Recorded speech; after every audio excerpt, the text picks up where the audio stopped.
the 4 basic weapons for a DJ. His equipment.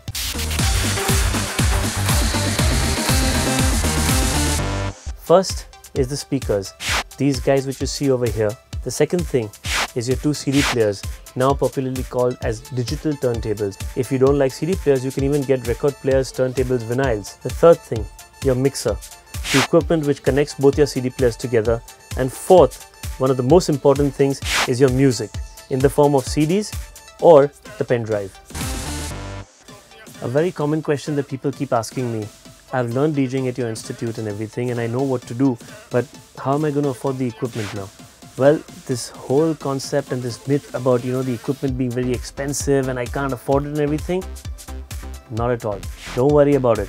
You can get equipment in your budget, no matter what you want. Brand new as well as second hand. Something that you need to make a note of, very, very important. There are millions of websites on the internet right now where you can log on to and get second-hand equipment from stores as well as private users. So don't worry about anything. You can get one CD player for about 15 to 18,000 bucks, and you can get a CD player like the ones over here for about $1.5 lakh. It just depends on what you want to spend, but the equipment is yours and magic can be done with everything.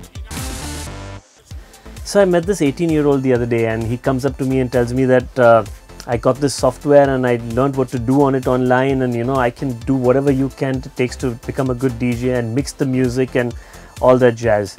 So I think back to myself and said, 18 years of my life, I went to my studio. I used to go back to my room when I didn't have a studio and practice day in and day out to make sure that I get my mixing perfect and get everything going perfect.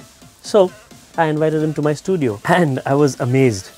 Not at the amount of things he knew, but just looking at his bewildered face when I put the equipment in front of him.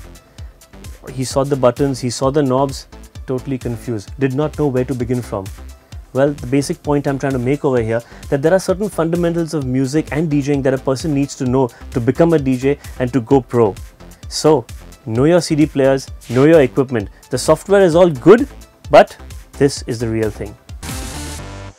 Bigger the better. Well, that doesn't really apply in totality in this. In DJing, just because an equipment is bigger doesn't mean it's better. Yes, you'll see all those knobs and the buttons and the lights and the displays, and that'll excite you and you'll be like, oh, this is what I want to purchase.